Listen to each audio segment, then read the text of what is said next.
I received an email request from somebody asking me if I could actually sort of show how you can give a photograph a bent look. So I've actually got this picture here, and this guy, that's how you give it a bent look. You hold it in this hand here, there, and there's a bent look. Alright, it's a poster, but it could be a photograph as well.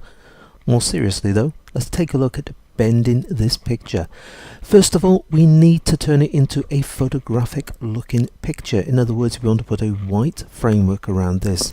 Using Command J, Control J, we're going to duplicate the background layer. Next, we're going to make a selection around the outside using Command A or Control A. There's our selection. Just coming across to the toolbox, make sure you got the default colors, press D on the keyboard. Now press X, we'll put white as the foreground color. If we go to the edit menu, we're going to drop down to stroke. Because we set white as the foreground color, it is there, it comes in. If you need to change it though, don't worry, you can just click in the box, that'll open the color picker and you can select the color for yourself, namely white. Usually with a stroke border we go around about the, I don't know, 3, 4, perhaps even 8 pixels. This is where you'll need to experiment. It will depend on the file size of the document you are working with. But I'm going to go for 50 with this particular one.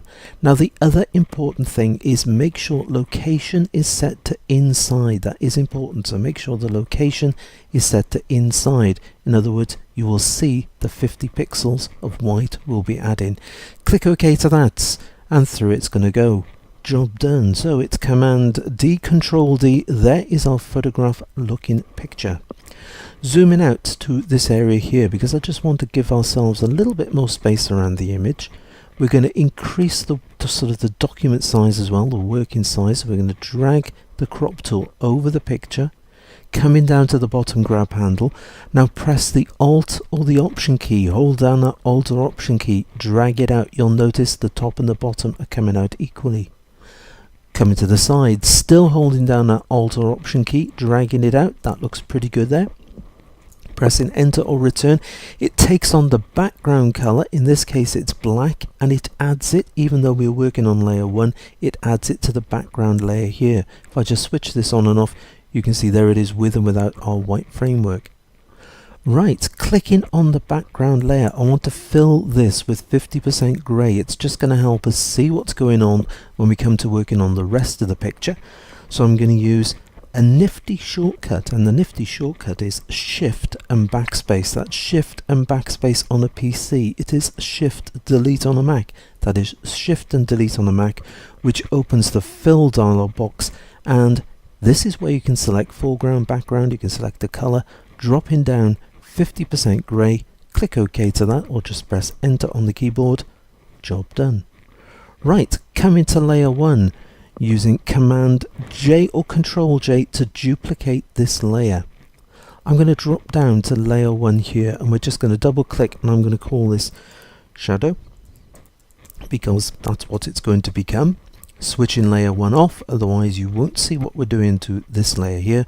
And we're simply going to press Command or Control, click on the thumbnail. You'll notice as soon as I press that Command or Control, you get a square on the back of your cursor.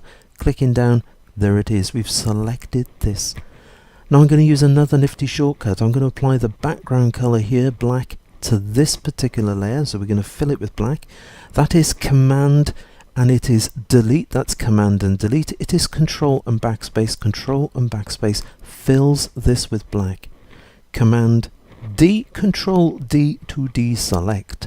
Right, coming to layer 1 copy.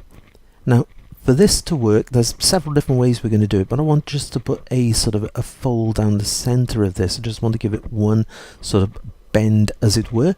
We need to go to the edit menu. We're going to drop down to transform. We're going to go to sort of clockwise, will be pretty good, and you notice we just flip that around. Job done. Filter, distort, shear. Now with shear, when this opens, you can see the way it's working with the picture here, and you've got the shear coming through the side there. Just click on this. If you lift it up, you're going to curve it from the sort of sides up. If you drop it like that, you're going to sort of put it so the two edges are going to be up. You only need to do a very small amount. Don't take it all the way down. The distortion looks not very good. bringing it up like this. You can also change the sizes, just click down, pull them up, pull them down, and I'll leave it up to you, but you play with it to your heart's content.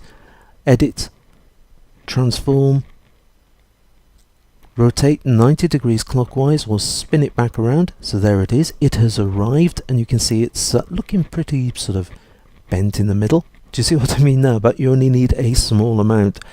Right, to give a little bit of a lighten effect through the center, we're simply going to come to our layer here, what we'll call our photo layer. So that's our photo. I'm going to press Command or Control again on the thumbnail. That puts on a selection. There it is, we've got our selection there, and we're going to put in a new empty layer. Coming across, I've got white as the foreground color. We're going to come up. We're going to select the gradient tool. Yes, my favorite tool, but not the radial this time. We're going to change it to the reflective gradient. But once again, if you come to this little window, click on this, make sure you are using the foreground through to transparent. So make sure you're using foreground through to transparent. Click OK to that. Coming into the picture, we've made the selection, so this is going to hold the gradient inside this area here. Going to come to that area, looks pretty good, just drawing it across, releasing it. Through goes our reflection, not exactly where I wanted to put it, so I'm not going to worry particularly. I'm going to use Command D or Control D to get rid of my sort of selection there. Next we're going to use the shortcut for the gradient tool, which is Command T, Control T, or it's under the Edit Free Transform. Pulling this into that area there would be better, and perhaps even give it just a very slight sort of angle. That looks good like that. You'll notice the way it's sticking out over the edge. Don't worry, bring your cursor inside, right click, head down for warp. Now with warp we can just tuck this in like that, so it's sort of just on the area of the photograph. That looks pretty good, just handy for doing this sort of thing. The reflection itself looks a little bit sort of heavy at the moment. I'm just going to press Enter or Return to apply that. Don't worry, next job, oh, see, I haven't done a very good job on the top there, so it's just Command T, Control T, and if I just right click for warp again, you can see how quickly and easily we can do that. Just lifting it up, and a bit on the bottom as well I've missed there. You obviously weren't keeping an eye on me, you should have told me. Thank you very much. Enter or Return. Job done. Now come to the opacity. It's the opacity. We're going to drop this down, and as we drop the opacity down, it's that area there. It's in quite low numbers. It just gives that sort of, there it is, a bit more of a bent look to it. Down into that area. What we got? We have got 42%. Looks pretty good. Dropping down to our extremely realistic looking shadow. I'm going to press V on the keyboard, which will bring up the Move tool. So we can now move our realistic looking shadow around so it's in that area like that. Filter, blur, Gaussian blur, or Gaussian, whatever you want to call it, but call it something. Just pull it out to it begins to look there, just the edges falling off. That looks pretty good. Click OK. Right, next job, the Move tool, just dropping it down a little bit. Quite like the way that's looking there. Don't forget, Command T puts the transform tool around that. That's Command or Control T for the transform tool. Bring your cursor inside, right click, we can go again to warp. This will allow us just to be able to tuck things in like this, perhaps pull the corner out a little bit more like that, and just give a bit more of a sort of realistic looking drop shadow to it, something like that. Looks pretty good. Yeah, I'm rushing because I'm trying to fit it in with the time allowed for my video uploads. So through that goes. That looks pretty good like that. Dropping down the opacity again just to blend it in, and there it is. That's giving your picture a sort of a bent look, for want of a better word. Just coming through, going like that, cropping it down to size. We don't need all that work surface. You can change the background color to whatever you want, but there it is. That's bending a picture.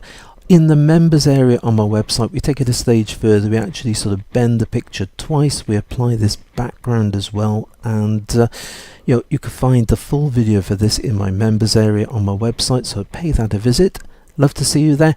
Any questions, any comments, please feel free to contact me. You can do so via my website. But until the next time, it's happy imaging and take care.